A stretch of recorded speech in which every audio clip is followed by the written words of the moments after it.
Hey, let's start the show. For Thursday, December 2nd, 2021. Welcome to This Is Only a Test, the official podcast of Tested. No? Where's the music? No?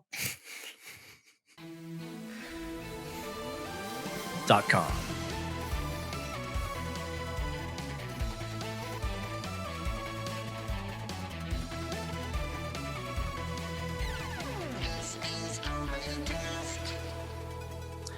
Hello and welcome back from the holiday break, everyone, especially my two co-hosts here who have joined me. We got Kishore Haweye. Hello. And Jeremy Williams. Also, hello. Hello. We were out last week, taking a little break, spend time with the family. Hopefully you out there, if you live in the States and celebrate the Thanksgiving holiday, got some turkey, got to set up maybe your holiday trees. We put up our tree over the weekend. How was the last week for you guys? Splendid. We put up our tree not the day after Thanksgiving, but 2 days after Thanksgiving. I appreciate you giving us sort of permission to do that because we all, not we all, two of us wanted to, and it kind of gave us the excuse. You know, sometimes you wait till December, but no, you said the day after Thanksgiving is the first day you can start taking advantage of that. Yeah, if you're buying a real tree, or even if you just have a tree in general, you want to maximize the amount of time you can have the tree. The earliest I think is reasonable is Black Friday. If you have a tree up before Thanksgiving, that's playing Christmas music in October. Yeah. No, thank you. And then the latest you want to take it down is New Year. So you get a little bit of a week after Christmas. Mm-hmm. You know, New Year's Day is usually when the trash pickup for your disposable trees, or when after you don't want to day after Christmas on Boxing Day starting to take down your ornaments. No. Maximize. So many rules in the Chan household around the holidays. The holiday spirit can be enjoyed, but only if you follow the rules. I visited family, and I have to say it was stressful flying at the holidays. I remember why I hate flying around Thanksgiving. It is extra stressful because of everything going on.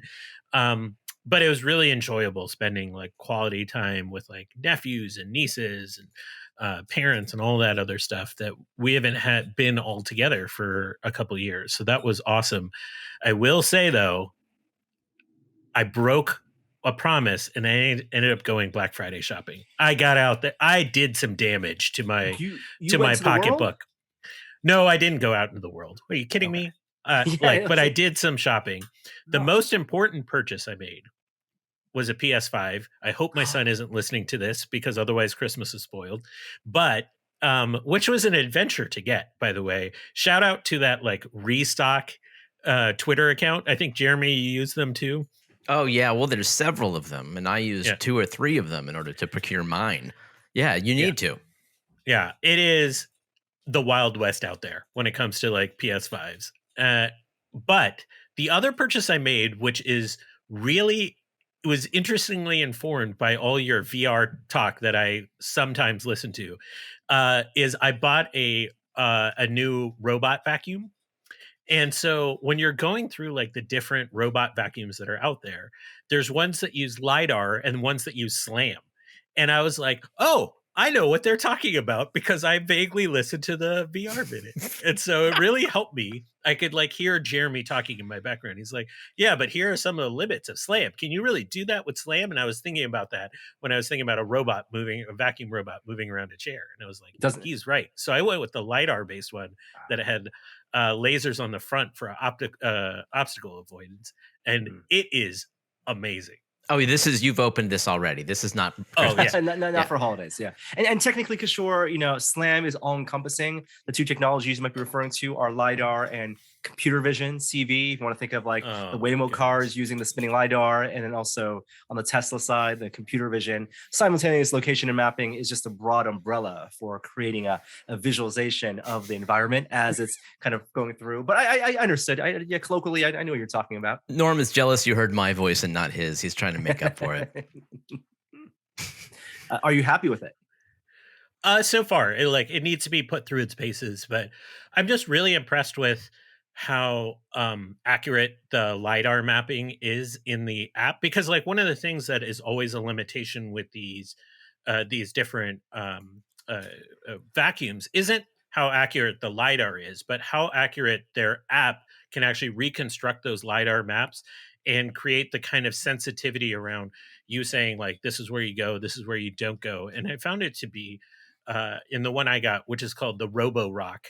Terrible name for a vacuum, but it is quite sensitive. And the map it's just really cool also to see a LiDAR map of your house laid out that way. So I sort of geeked out on it that way.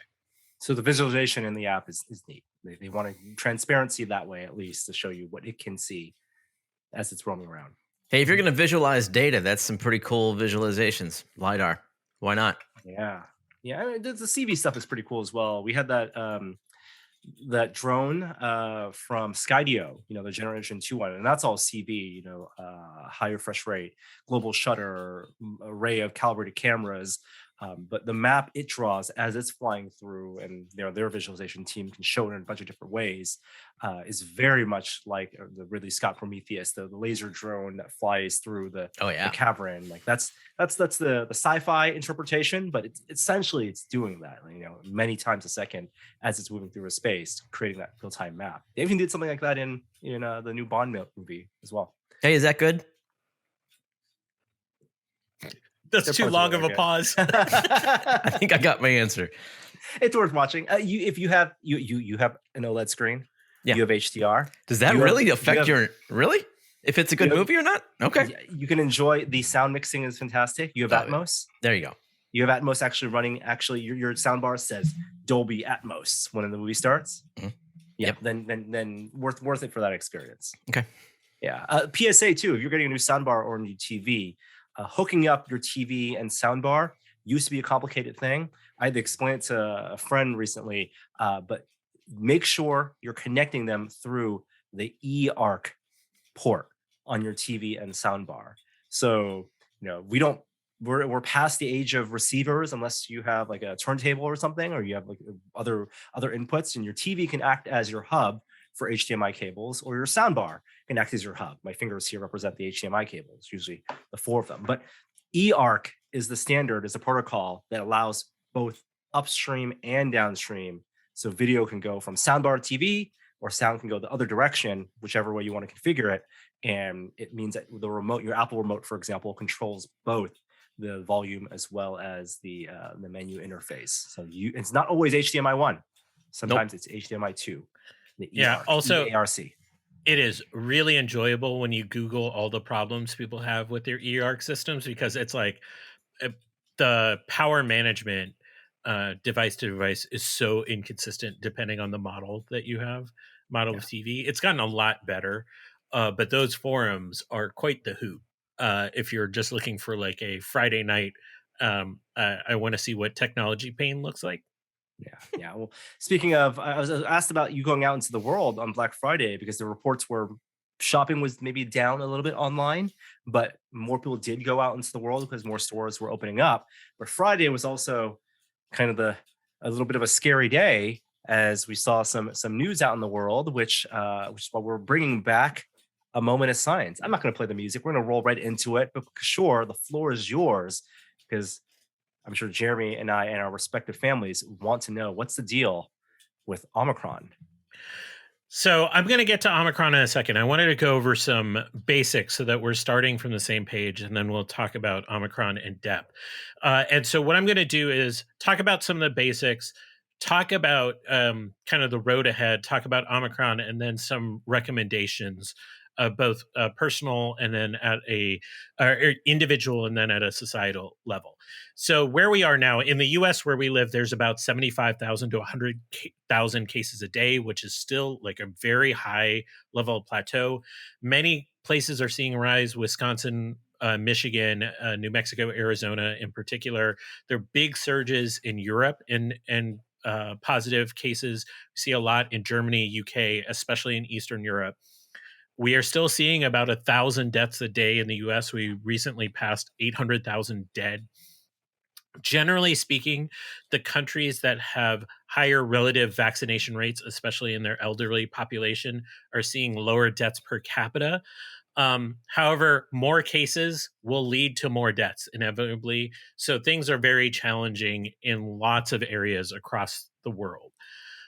We only have a few tools to deal with this, but the tools are well known. So I'll start from like cheapest on up. We know about mass. Like everyone right now, if you're using mass as a mitigation strategy, should have a KN95, which is a particulate measure standard, or above, or up to an N95.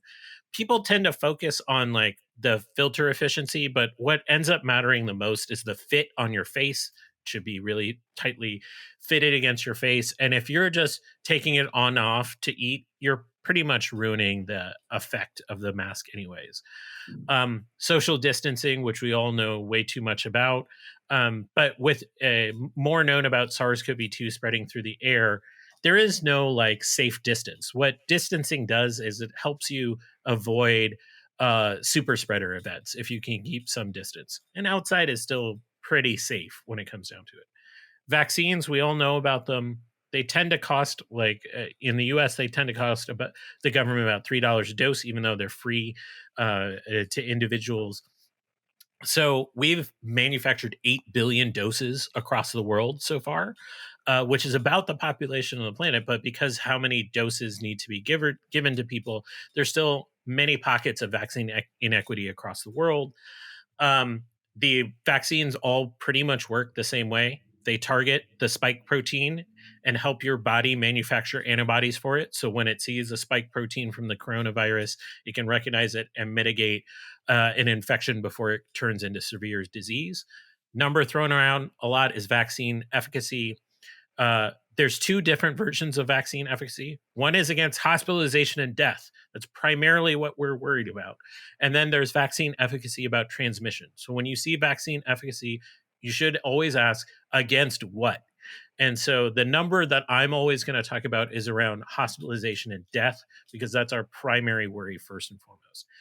After you get infected, there's two measures that are largely in place. One is monoclonal antibodies, where your body basically gets a cocktail of different antibodies that react to that spike protein.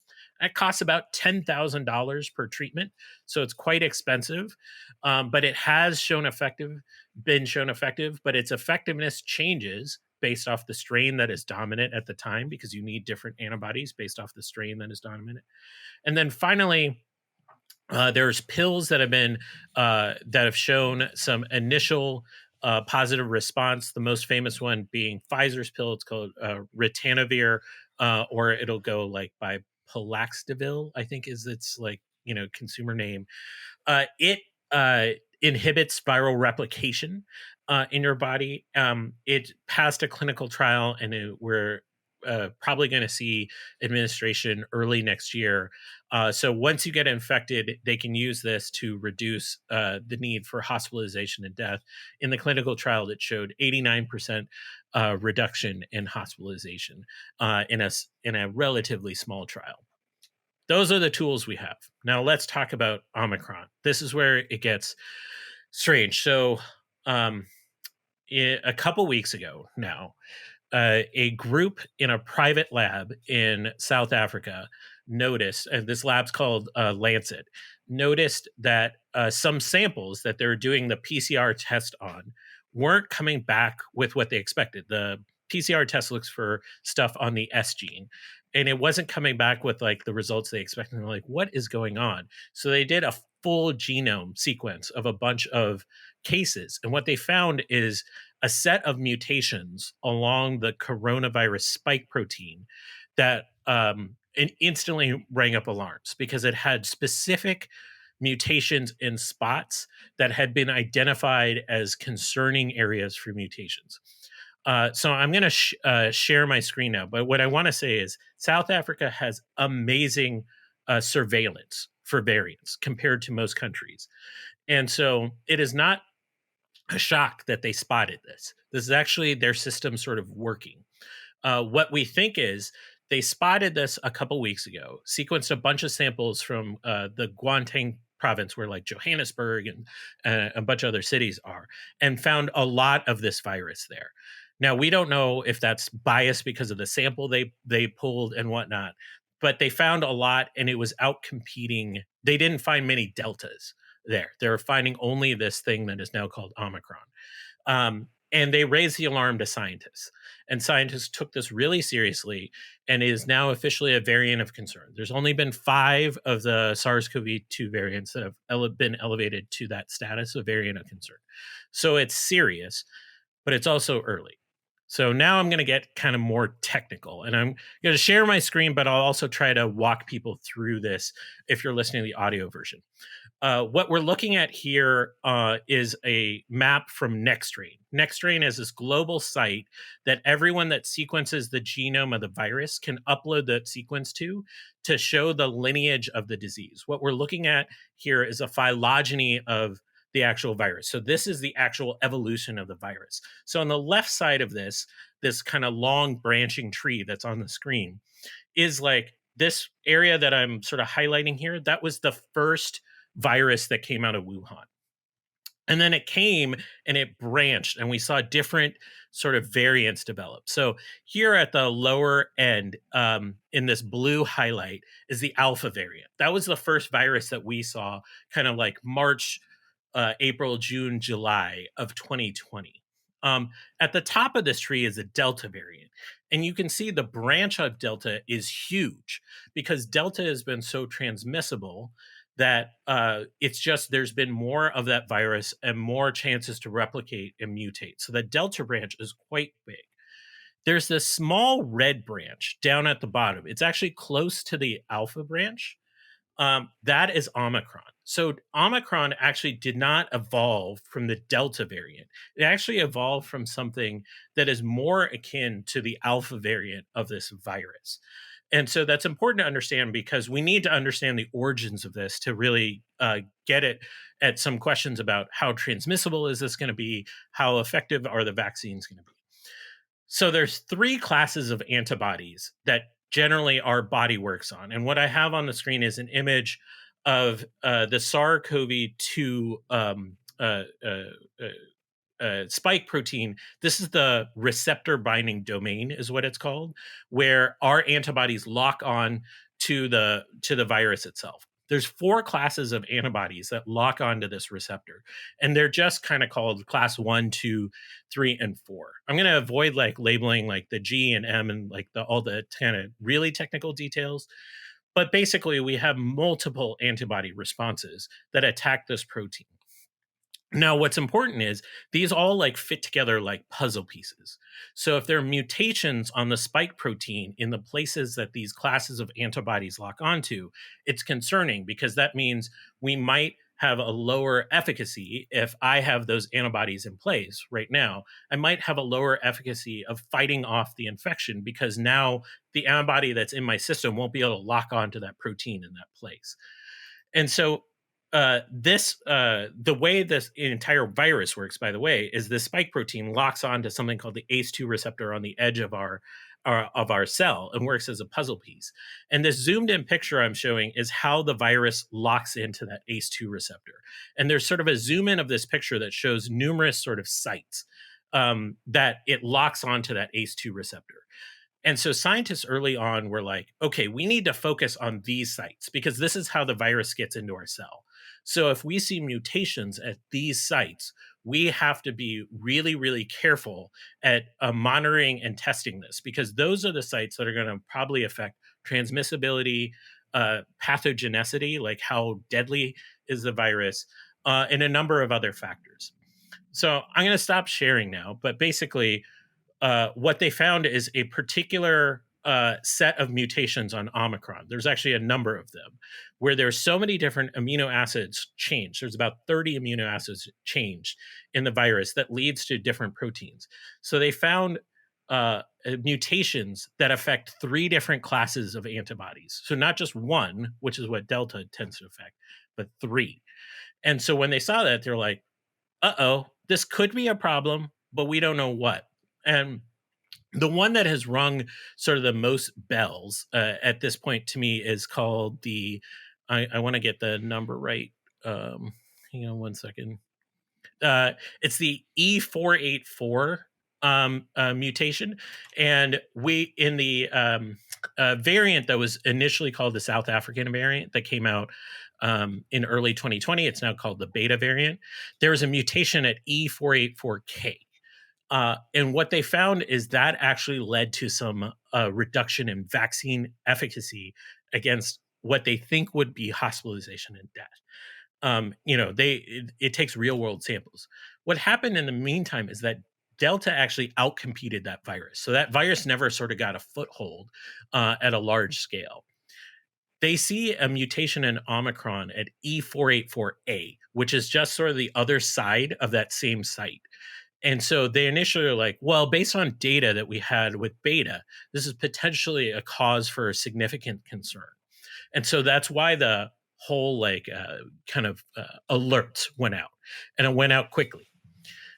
Now what has to happen is the scientists have to basically isolate this strain of virus, culture it, so they can generate enough virus to actually run experiments on. That process of isolating the virus, culturing it up, and then running experiments where we test if the vaccine is effective at this takes like 2 to 3 weeks. It might even take a month. So that's happening. But that started last week. So we're less than a week into this. So we don't know if the vaccine is going to be effective or not. The concern based on prior data is that it'll go down, but we just don't know. The next thing they have to do is figure out, where the heck is this thing? Is it just in South Africa? Is it kind of spread everywhere? A lot of countries put in travel restrictions this week, but that is a very blunt tool that is not super effective. And we're already seeing identification of this variant in Europe. And I think it's only a matter of days before we see it here in the US as well. It's already here and circulating. And I'll just reinforce that by saying this: the transmission that led to all of this probably happened in late October. So we're probably already 3 weeks out from the occurrence that led to this detection. So the virus has already been spreading. Then so we have to find it, and genomic surveillance is key. We need to just sequence in every country to find this thing. The US tends to run about 3,000 tests like that a day, and they're going to try to ramp up. So there's going to be that's actually a pretty significant step up from where we were in 2020. So there should be enough surveillance for us to pick this up pretty quickly here in the US. And the same is true in the UK and Germany. It's less so true in sort of other pockets of the world. But that's what one of the next steps is. And then comes the hard work. We have to see how this competes with other viruses, because it's not just trying to get into us and affect us. It's also competing with Delta, which is the dominant variant out there. And we have no answers for how it's competing with Delta.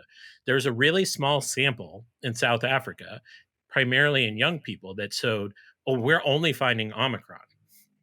So people have misinterpreted that to mean, oh, it's outcompeting Delta. We don't know that for a fact. We need a larger sample to understand how it's actually competing against each other. But that is like the actual technical explanation of what's sort of going on and why we've risen to this. Now, some recommendations to close. Get off like social media and the news. Just forget it. Because the thing that was important that I said is it's going to take 2 to 3 weeks for us to figure out any meaningful information about this. So now there's a lot of stories out there that are dissecting the most out of context miniature quotes that exist out there. The real answer is we don't know about vaccine effectiveness, about its spread, about its transmissibility, all of those things. There are hints based off of our prior work, especially with beta and to a certain extent with alpha, that we have reason to be concerned, but we don't know what that concern translates to. There's a really good technical thread by the scientist Trevor Bedford on Twitter. I'll post it in the YouTube comments. That posts like based off of our prior modeling where we think Omicron is going to end up. But what's important is when he puts out like what he thinks the transmissibility of this virus is, he has this really wide circle of where it could end up because so little is known right now.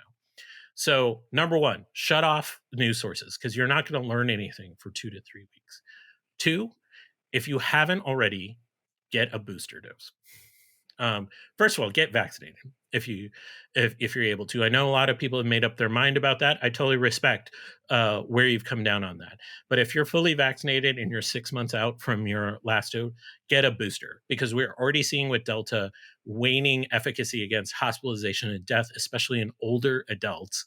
And a booster is likely going to prevent your risk from hospitalization and death.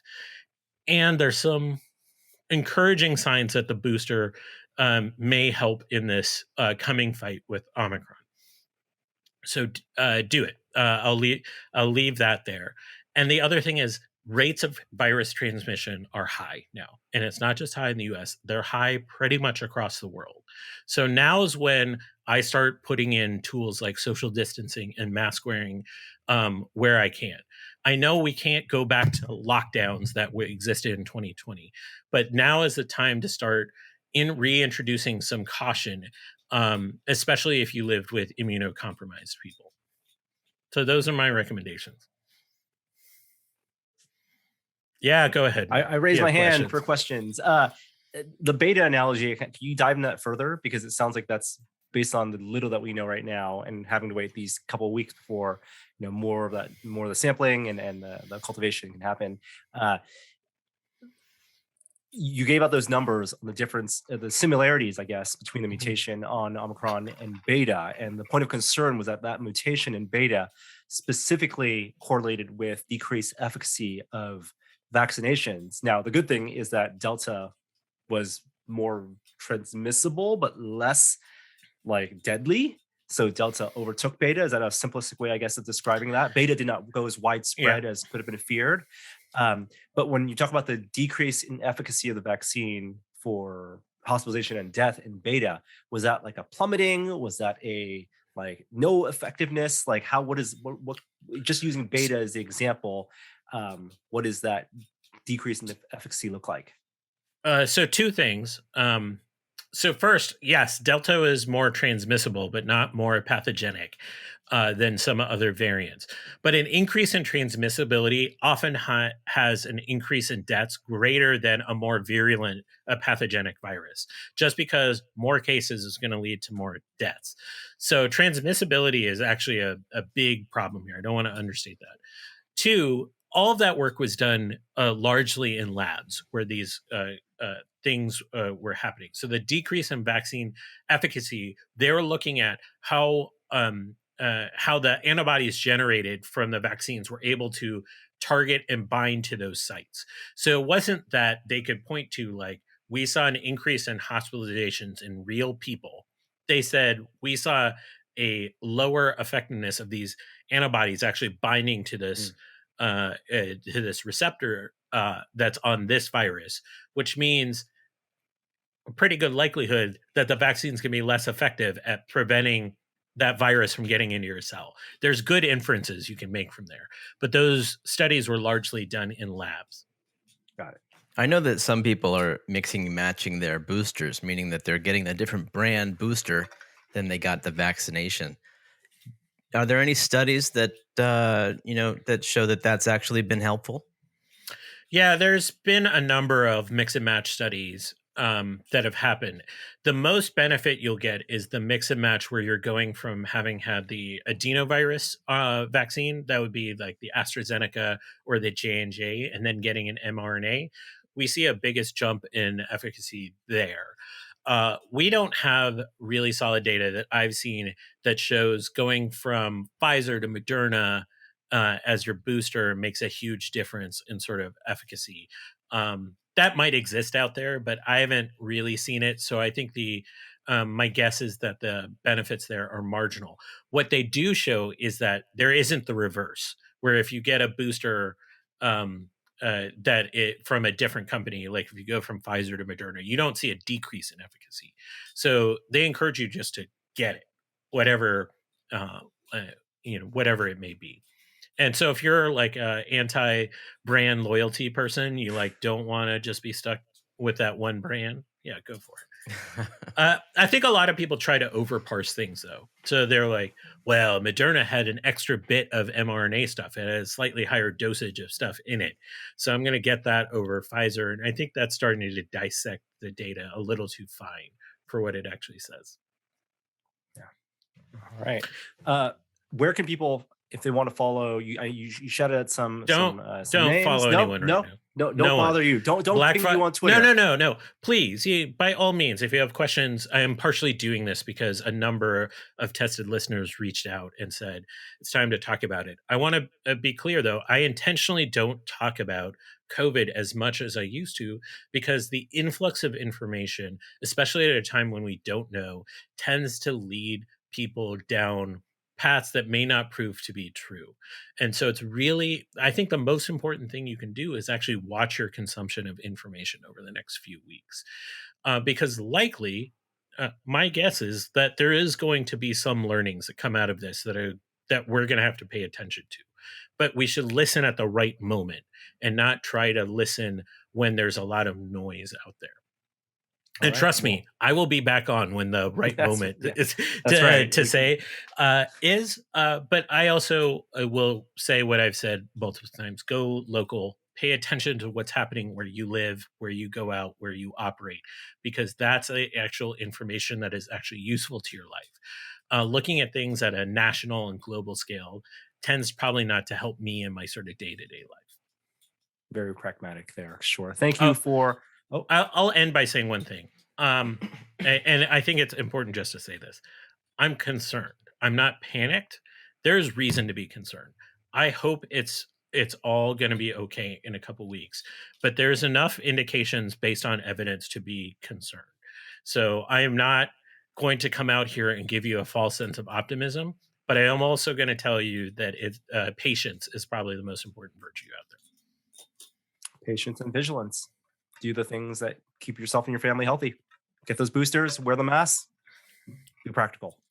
Hey everyone, Norm here. Before we continue, I want to let you know that this week's episode of This Is Only a Test is made possible with support from itpro.tv. Start or grow your IT career with online IT training from itpro.tv. Did the recent ransomware attack on the gas pipeline catch your attention? It's another example of how cybersecurity professionals are in demand. There are more than 500,000 open cybersecurity roles, and you can become a CyberSec Pro with online training. It's never too late to start a career in IT or move up the ladder, and itpro.tv has you covered. From CompTIA and Cisco to EC Council and Microsoft. itpro.tv has nearly 6,000 hours of on-demand training and engaging hosts who present information in a talk show format. They're live every day, and shows go studio to web in 24 hours. Courses are conveniently listed by category, certification, and job role, and stream itpro.tv courses live and on demand worldwide via Roku, Apple TV, PC, or their iOS and Android apps. Learn IT, pass your certs, and get a great job with itpro.tv. Visit itpro.tv/test to save 30% off all plans. That's itpro.tv/test. Once again, itpro.tv/test. Now back to the show.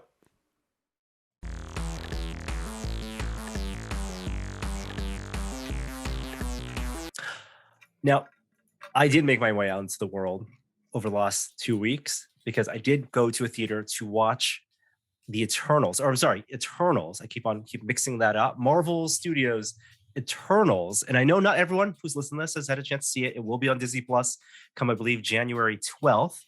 I hope it's the IMAX enhanced version because I really enjoyed watching Shang-Chi in that version on the TV. But Kishore, I heard you had a chance to see it as well. You and the family got to get a theater screening together. And without going to spoilers, I've been waiting to hear your impressions.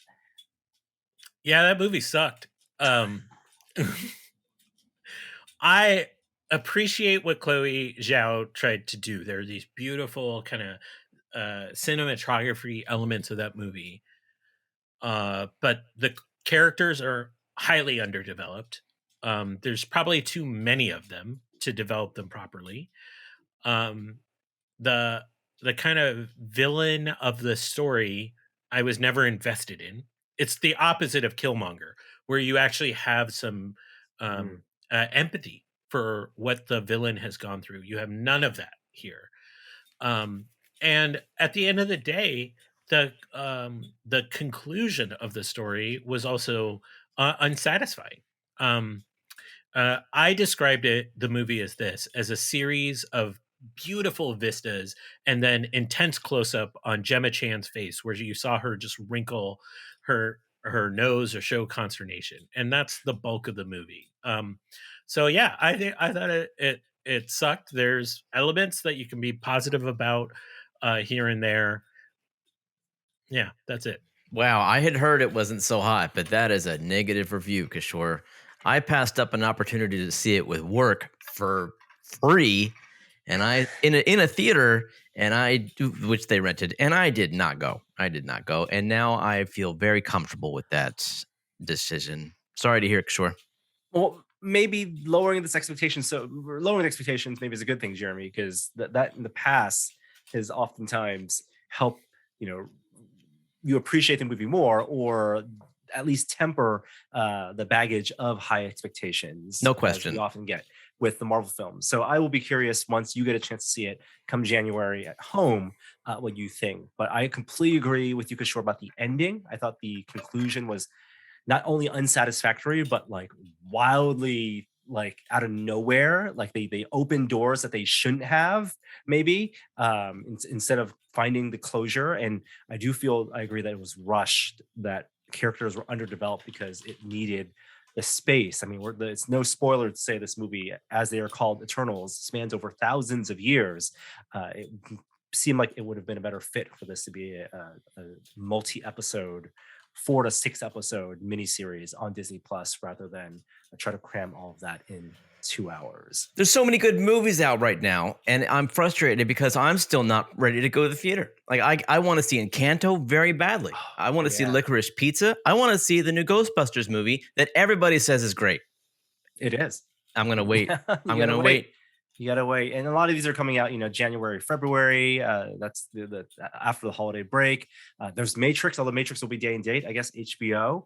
But they're putting the original Matrix back in IMAX for the first time. There was never an IMAX film, and God, I really would love to see it in a real multi-story IMAX screening like the one we have in downtown San Francisco. Yep. But probably won't do that. And of course, Spider-Man No Way Home. Ticket sales, I mean, people are buying tickets. Plenty of people are going to be in theaters to watch that. And when is that? Figure out a way. That is the end of December 17th, mid-December. No, it's right around the corner. What a ticket buying debacle that was, though. Just a total crash. I will offer, a friend put this out on Twitter. Is there a movie out there that you would rather, if you could just forget seeing it forget seeing it and see it for the first time again? Right. Is there a movie that would rank up there as high as The Matrix? That was high on my list of movies I would love to experience for the first time. So, okay, that's a loaded question, because we've seen that question pop up on our Reddit. Adam was asked that question recently. There are the analytical mind for me has follow-up questions to the question before I would want to choose it. Because before I want to choose the movie, is the question positing that if you had the ability to wipe your memory of watching that movie for the first time today, as in like 2021, after having seen everything that's followed it, or is it asking you, would you like to be put into the mind of yourself and relive yourself as whatever old age you were, whatever emotional and developmental state you were when you first watched a movie like The Matrix? Because those are two very different things. And I would have two different answers for those things. Yeah, like if that was the framing, I would probably be like E.T. when I was 5 or something like that. But like, I think it's a 2021 frame is the right frame. Like, if you could, in this moment, wipe your memory and rewatch a movie for the first time, I think that's it. Because when I think about stuff like Episode 4 or Raiders, like Episode 4 is confusing the first time. That's how I recall it, because it was so beyond anything that I had seen in my life that I think I would be confused by elements of that story upon rewatch. There's so much that's not explained that only becomes clear when you watch Empire and stuff. Raiders is fun, but I feel like The Matrix is such social commentary for our current moment, even more so than it was back in 99, that I think it'll be resonant. I mean, I think it'd be too on the nose. I think if you existed in a current world with all the talk of the metaverse, with VR, AR being a real thing, and obviously with this assumption, you also the premise posits that you also would lose your memory of the 2 sequels plus the Animatrix, the video game, but you would still have like, oh wow, I'm watching this. This feels awfully lot like Ballistics X vs. Sever, or like all the other, or Swordfish, or any other bullet time, piggybacking movies. Like I don't think, or any modern movie that's taken advantage of Hong Kong style martial arts, right? Like the influence of the Matrix, I think, would overshadow the ability to appreciate the Matrix in a vacuum. You can't watch it in a vacuum today. I love that we have hypothetical laser precise memory erasing technology, and you guys are employing it to forget a movie that you saw so that you could watch it again, rather than somebody who broke your heart, or you went off to war and came back and suffered PTSD. No. You want to forget a movie that you saw. I saw Eternal Sunshine of the Spotless. There it goes. Yeah, I saw it. I saw that movie. I know how that story ends. I don't need to do that. There's your spin-off, your eternal sunshining of your Matrix mind, right? What would that? How would that work? It wouldn't. The answer is it's a flawed question, but it's a fun discussion to have. I think I would be up there. I think in terms of if the question really is asking what movie changed your life that you wish you could come out of it feeling that way again, right? The Matrix is absolutely up there in terms of theatrical experience. I'd go with Jurassic Park also. I mean, the wonder of Jurassic Park, but again, I'd have to be in my 1992 mindset. Yeah. Jeremy, what would be the one for you? Well, Star Wars comes to mind, but I don't even remember like how I felt when I saw that, because I was only 3. But it would be, I suppose you're probably right. I'm probably with Kishore. I think The Matrix is probably a great choice for that, if I was going to use my laser precise memory erasing technology to forget a movie. What about a Tarantino film, like a Kill Bill? Or Inglourious Basterds. That's both of those. I see. The thing is, like, those get better every time. So I feel like you'd be, robbing yourself of the enjoyment of seeing Pulp Fiction for the 10th time. You have to start over. So I said this at Thanksgiving, and I almost got kicked out of the family. I don't really love Pulp Fiction that much. And it started the biggest argument. I don't understand that perspective. Yes, that's like you're doing exactly what my sister did. She's like, get out.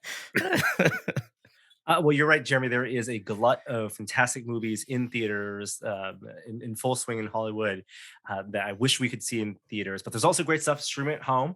I'm not even talking about Foundation or the shows on Apple TV Plus. Hawkeye. I want to talk about Hawkeye now. As we're recording this is Tuesday, so episode 3 has not streamed yet, but we're not going to go into full spoilers. I think it's fair to talk about maybe episode 1, because the 3 of us have at least seen that first episode. You guys can talk about 2. I haven't seen 2 yet, but we're going to watch it tonight or something. It's fine. For people maybe who haven't following, maybe there's some of you out there who don't know, yes, there's a Hawkeye show. It's 6 episodes on Disney Plus.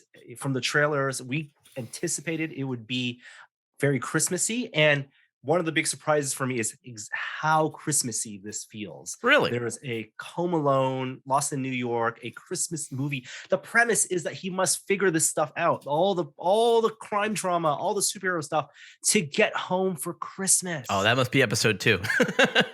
Oh, yeah, I think that you're right. Yeah. But that's not much of a spoiler. I'm not going to spoil anything and just say I love it, bro. It is so freaking enjoyable in contrast to some of the other Marvel shows. Not saying that they weren't enjoyable, but this feels so much more contained, so much lower stakes. Not for the individual characters. There's high stakes for those characters, but lower stakes in terms of like the universe. Like Loki is about like, the fabric of space and time coming apart. Hawkeye needs to just like achieve a mission and get home by Christmas. It is, and I also appreciate that these are half-hour, almost sitcom level length, as opposed to like some of the WandaVision episodes get up to like 40, 50 minutes, and so this is a much breezier watch. And then I will put in a plug. The Matt Fraction comic that this is based on is one of the best comics I've read in the last 20 years. And so I highly encourage people to check out the source material. It's just so inventive and different art style, different narrative style that you're used to from Marvel. Hawkeye is 50 minutes long each episode. They're long episodes, and I we're fine with that. But wait, no, Hawkeye's only 30 minutes. No, dude, 45, 49, and 51. What? Yeah, you must feel so breezy. To me. It is breezy. It is breezy because of, I love that they shot in location. It's one of the few Marvel shows that it's set in New York and was shot in New York, from the subway stations to, it's not fake Central Park somewhere in a park in Atlanta, right? Like I love how on location it feels. I love the timing of this and the holidays. It gets me in the holiday spirit. I think Haley Steinfeld, who plays Kate Bishop on this, is perfectly cast. So is Kate Bishop a comic book character? She is. Yeah. She is. Yeah, it's a little bit of explaining for you, Jeremy. So you can be the explainer in chief for your family. In the comics, specifically the comic book run that Kishore talked about, the Matt Fraction, David Aja run of Hawkeye. Hawkeye is in New York, is a landlord of a building, and it's like a little bit of a spunky, the kind of weirdos he hangs out with in this apartment building. But there's also a protege involved. There's a passing of the mantle to this young girl, Kate Bishop, who comes from a more wealthy, background. So she doesn't have the Peter Parker background, but is very much a New Yorker, and she inherits the mantle of Hawkeye. She was first appeared in Young Avengers. There were some other connections between her and past Avengers, comic book Avengers stuff. But basically, that character, along with some of the other ones, like Wanda's children that we saw in WandaVision, in the comic books, end up forming a younger Avengers team using a lot of the same names, like Hawkeye. They have Iron Lad, and they have Patriot, which is their Captain America equivalent. The archetypes that we had known from the Avengers, twisted in fun ways in a younger cast, and I think that's what they're building toward with this. But things from the tracksuit mafia villains, the way they talk, Kishore called the bro language, that's all right at the comics. Yeah, kind of like a little bit of irreverence.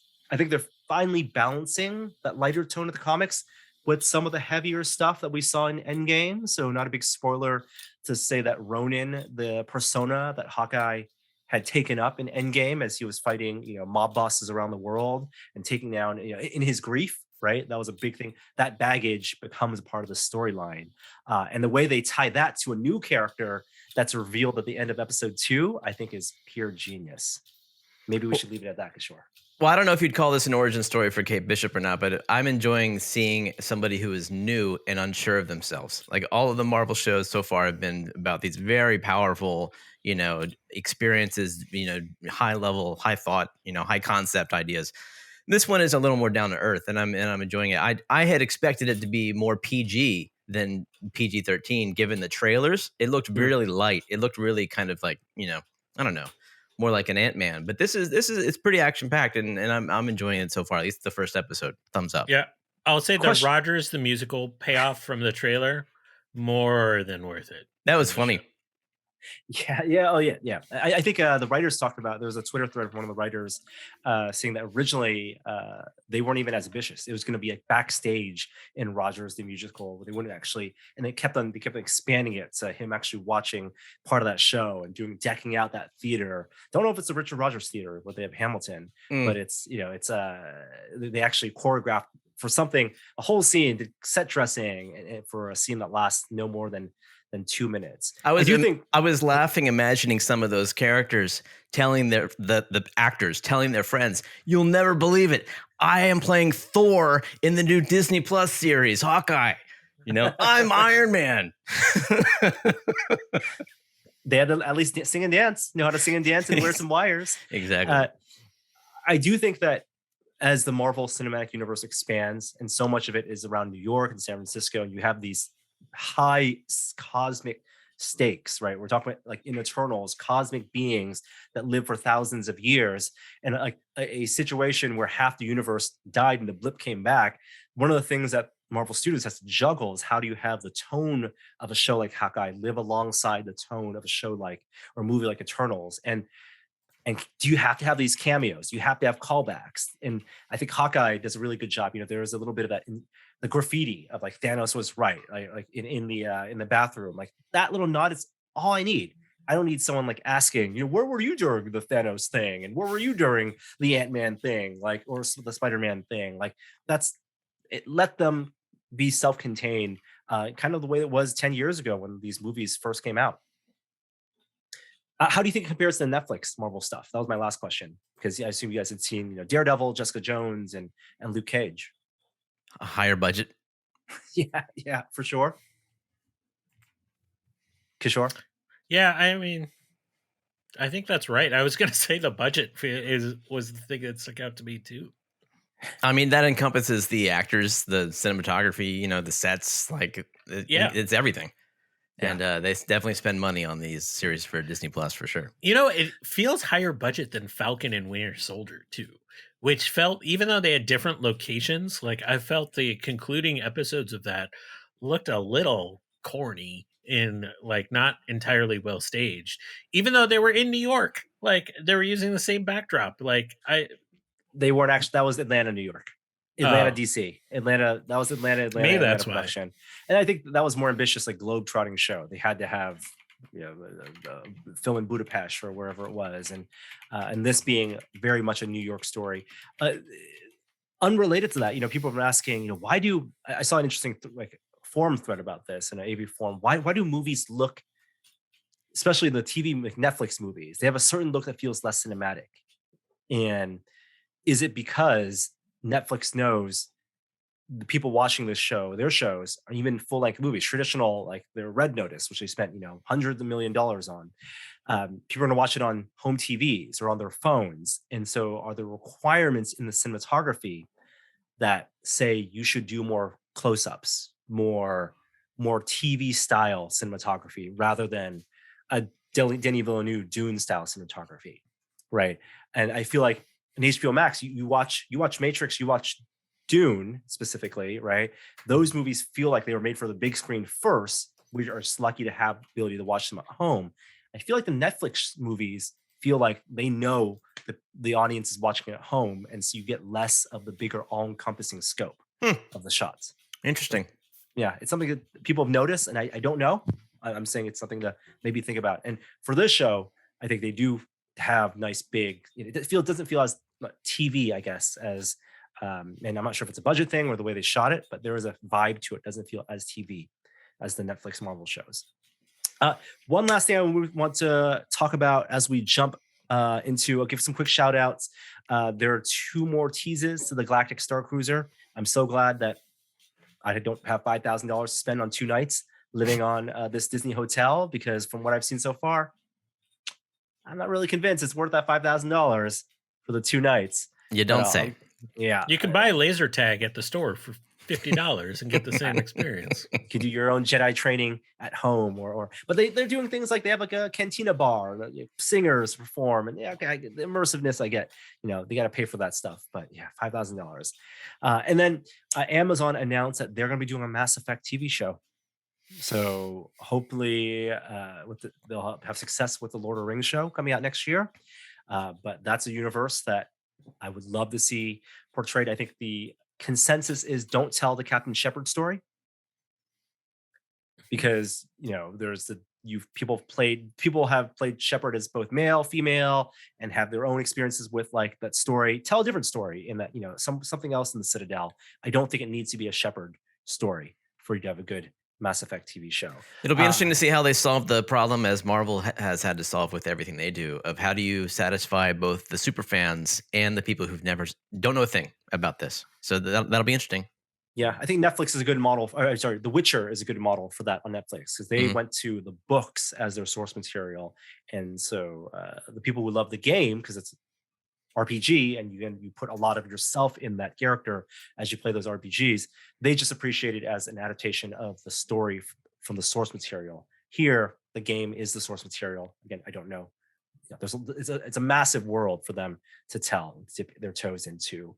Also, Bethesda put out the first of their documentary series into Starfield, which is their big sci-fi Mass Effect-like RPG coming out end of next year. Crossing fingers. Hopefully it'll be on time. And there's first glimpses of some beautiful, beautiful ship cockpits and vehicles. And if you like Bethesda, Fallout, Skyrim, Oblivion style RPGs, but want a more spacefaring sci-fi version of that, that's one to look forward to. And then I got a demo last week of Unity Slices. Jeremy, I don't know if you had a chance to watch this video. But, No. This is one of the first. It'll be on App Lab, hopefully in a couple months, or by early next year is the thinking. But it's one of the first App Lab apps that they've been working on for a year that allows for pass-through video to be part of the app experience. And you know how in the Horizon workrooms you can say, this is my desk where my laptop is. Yep. They have that as well, but with a 1 meter by 1 meter square table that you set in front of you. And the way I did this demo, it was asymmetrical mixed reality. I had an avatar of someone sitting across the table from me who was, another part of the world. Now, wait a minute. You're seeing pass through, and you're seeing an avatar in the pass through. That's right. Wow. So what I see, I guess I should describe this, paint a word picture. When I launch the app, you have the option of pass through VR, which is what I want to. I see the grayscale Quest 2 pass through world, which is a little bit of stereo in that, I guess, right? Because I've mapped the table, I have a virtual table in front of me, like a chessboard or a menu, a UI. And because it's designed for 4 players, I see avatars sitting on the 3 other sides of the table looking at me, and these are the Oculus avatars with remote chat, and I'm looking right at them, and we are playing chess together using this table. But they're cutout avatars floating in the pass-through view. So I'm still looking at the room I'm in. Yeah. So I have these avatars. But here's the other thing. If you have someone in the same room as you wearing a headset, they calibrate their table by setting it up. So they're sitting where their avatar would be sitting. No avatar. It's perfect. No avatar. And you just slide and say disable avatar. You still see the name floating above them, but they can interact with the table. They could play chess as well. They can turn to their right and see that floating avatar. And so it can be up to 4 people all in the same room with virtual things they can interact with, or as many as 3 of them in a different place. Asymmetrical AR. That's really interesting. Yeah. It's worth watching the video. It's the thing that's made possible through that the Presence platform SDK that they announced at Connect. And the combination of that mixed in location and remote avatar social experience, as well as the mapped table. So you get the passive haptics of touching a table for buttons and sliders, made it like a thing that I could actually spend time playing a trading card game or Magic the Gathering or something. And it's something we haven't had, or a game like Demio, right? And it's made by Unity. This app is made by Unity. So, they want game developers to be using this as a way to launch their AR tabletop games. On App Lab, not the regular store. Okay. I mean, I'm assuming at some point it'll be in the regular store, but it'll be in App Lab. They're waiting for some certification. So early next year. Cool. Yeah. And that does it this week for the episode. A tight hour. Thank you both for joining. Kishore, thank you for the deep dive into the state of things. People are okay to ping you on Twitter? Wherever I'm around. Right. Science Quiche.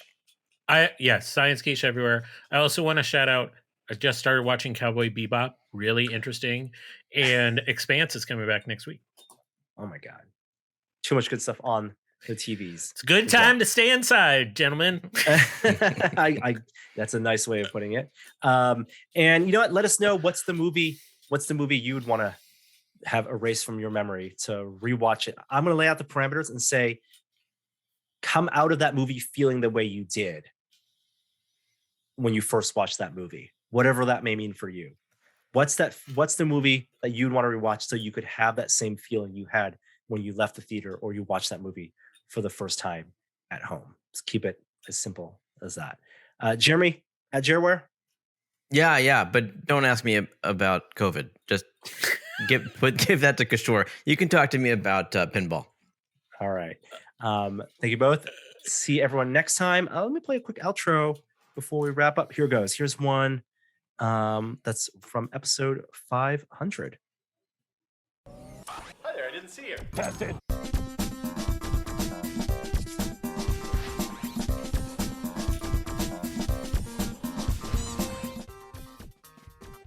Alexa. Oh, I should have said what that. did you I'm do? so sorry. What did you do? I'm so sorry. I'm so cancel. There we go. Tested. That was nice of me. I cleaned up my mess. You did. Nice. What's the cancel word? Cancel. All right. See y'all next week. Bye.